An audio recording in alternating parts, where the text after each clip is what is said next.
Welcome to our final day of the third annual and virtual Moral Leadership Conference. I'm Kathleen Patterson, and today's presentation is the 9th and 10th Commandments, Thou shalt not covet. The connection between the 10 Commandments and organizational leadership might seem rather obvious to us, or perhaps might seem out of place, depending on the scope and worldview of the hearer. When I began the journey of looking at the 10 Commandments in leadership, which makes intuitive sense to me, to have a foundation for leadership that would be rooted in some form of standards, I was surprised to find that often the leadership literature only offered an updated 10 Commandments. I found just about everything you can imagine retooled into a 10 Commandments approach. The 10 Commandments of leadership, the 10 Commandments of executive coaching, the 10 Commandments of business schools, and so forth. The list goes on to endless lengths. This began to pierce my thinking as to why the real 10 Commandments are not considered the guide, and why were folk making up new lists to offer 10 of something as guidance. After all, were not the actual 10 Commandments meant to guide and direct humanity? And would not these 10 be the premier things one ought to consider as the guidelines for the lives we lead? And further, if they are meant to guide our lives in some way, then we must acknowledge the full scope of life and submit that these indeed would be applicable to our leadership. And while this presentation cannot provide the depth and scope of the entire 10 Commandments, it will take a brief look at the 10 Commandments and their applicability to organizational life and leadership. Then we will look specifically at the 9th and 10th Commandments from the Augustinian tradition. The 9th being, you shall not covet your neighbor's wife, and the 10th being, or male or female slave, or ox, or donkey, or anything that belongs to your neighbor. We are specifically looking at not coveting. Finally, we will look at the application to leadership. Being the last presenter in the series of the 10 Commandments, I can likely assume the essence of the 10 Commandments have been covered. Yet, some points are fundamental to understanding why the interest and even insistence on the 10 Commandments are.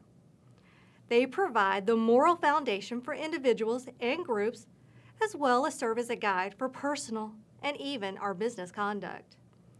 In addition, the 10 Commandments are the guide by which the Christian bases their life, including their leadership. For some, the leading of the 10 Commandments may be strong.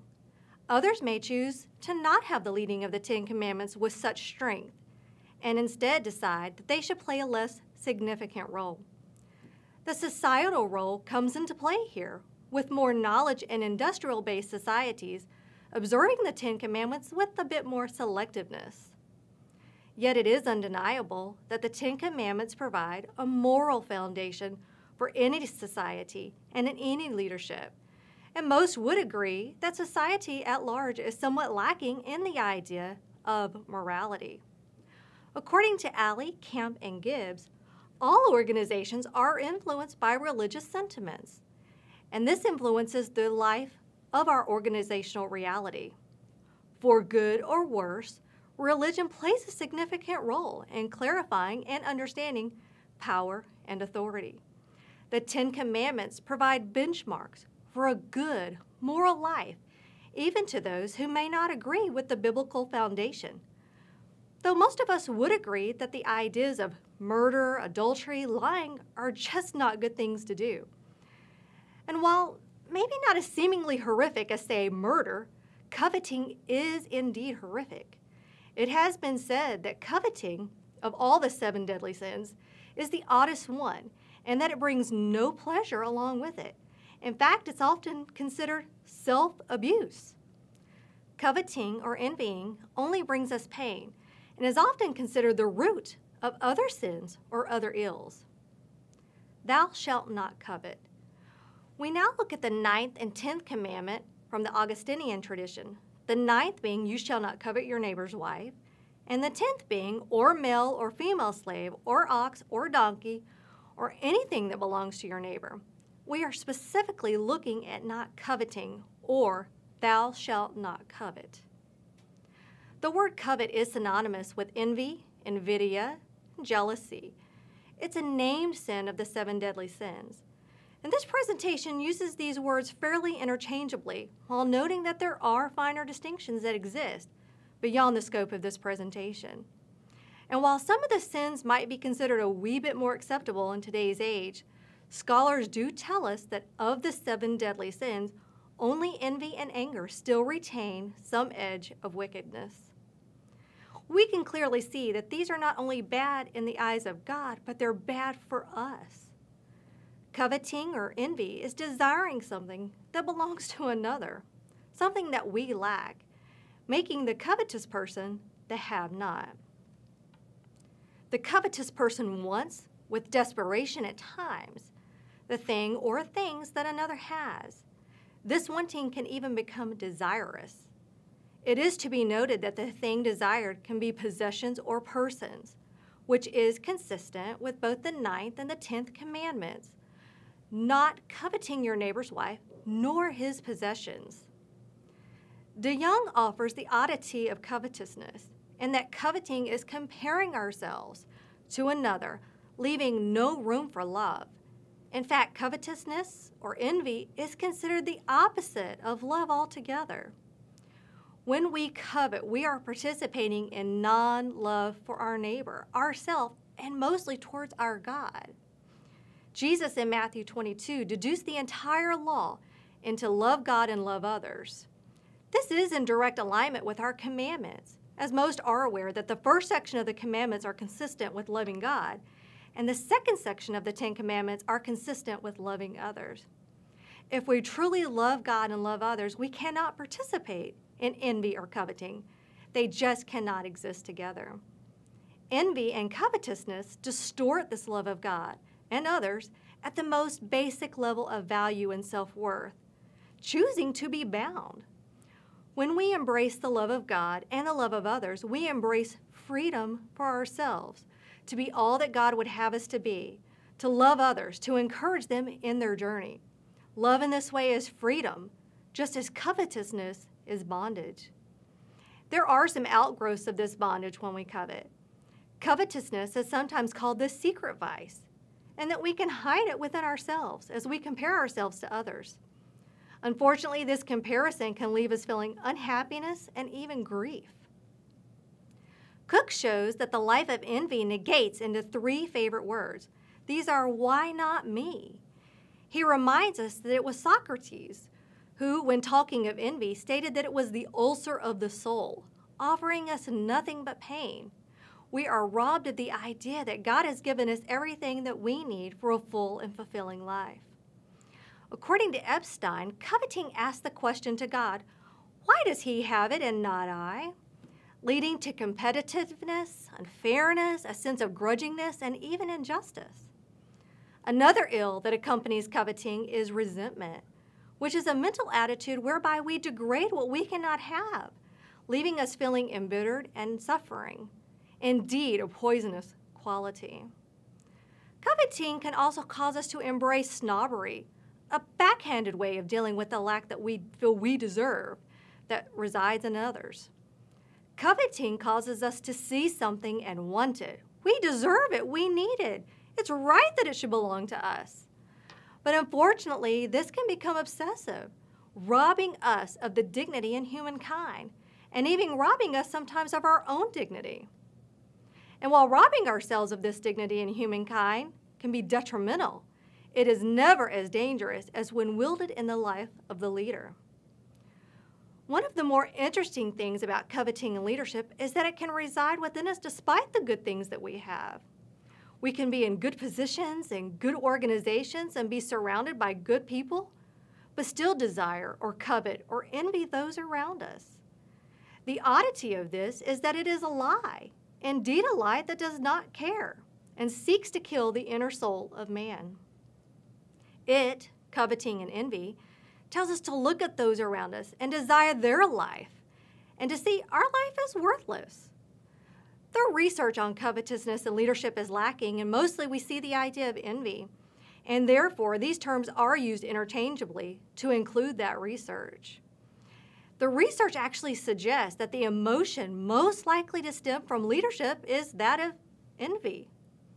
Stein associates the aspects such as skill, power, and authority, prestige, with leadership concepts that may evoke the envy of both subordinates and colleagues.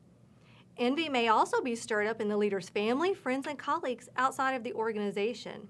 Equally, leaders themselves may be prone to feeling envious of subordinates, colleagues, and others who they feel may threaten their position.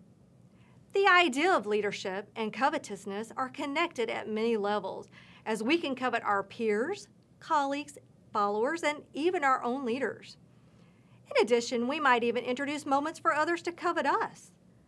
Covetousness is indeed a knife that unfortunately can cut both ways. Stein addresses the idea of moderate envy in the organization. Even when envy is more moderate, the envious person may feel like attacking others.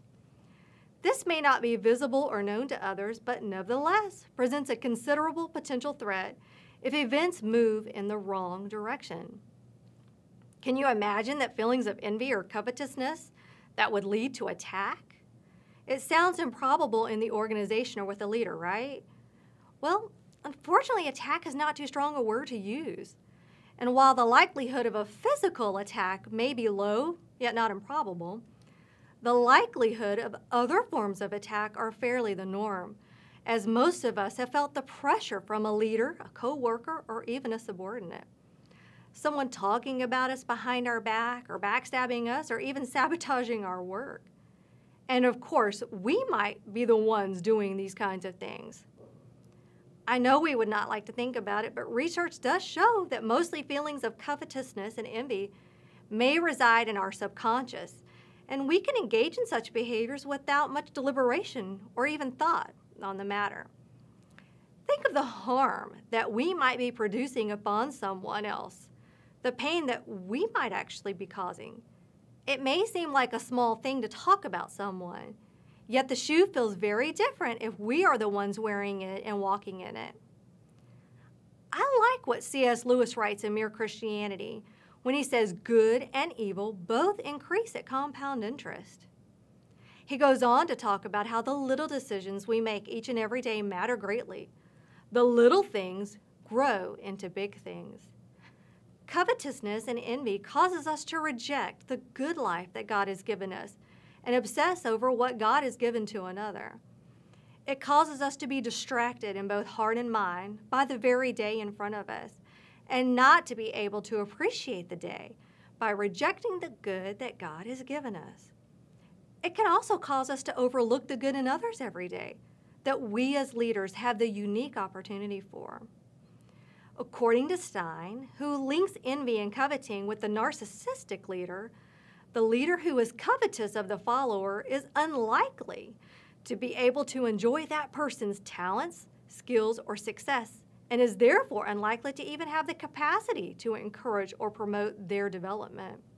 Even where such success may be partly seen as a reflection of their own leadership or their own work, they are unlikely to be able to enjoy or appreciate it. On the contrary, in ways that are not always direct or explicit, the envious leader will want to subvert or spoil the achievements of others, and in particular their own subordinates. Such spoiling activities may include psychological mudslinging, criticism, mockery, or provocation. Making the scenario even more twisted is that at times the leader will also make demands upon this person based upon their brilliance and skills. As you can see, the one who is envious or covetousness is self-deceived and is obsessed by the self-comparison. Now, I do realize the picture painted is rather bleak, and this has not been my intention. I have hoped instead to have shown the great pain and bondage that is upon us when we do not embrace the life of the 10 Commandments, specifically in our leadership. A look at the 10 Commandments in light of leadership is worth taking a look at. The moral guide as to how to live and lead is worth our investigation. In fact, it's worth our deep investigation. Having a moral guide, a compass, if you will, to direct us is in fact a good thing. It keeps us grounded and guided on a journey that's difficult even on the best of days. Coveting will only trip us up, perhaps only a little at first, yet this ill or sin, if you will fester and grow and bind us in a way that conflicts our life and our leadership. Freedom will only come when we can truly empty ourselves of ourselves and embrace the full law that Jesus talked about. Love God and love others. C.S. Lewis offers a unique look into life where we choose to give up the self part of ourself. He states, and I do end with this, the principle runs through all life from top to bottom. Lose your life and you will save it. Submit to death, death of your ambitions and favorite wishes every day, and death of your whole body in the end. Submit with every fiber of your being, and you will find eternal life. Keep back nothing. Nothing that you have not given away will be really yours.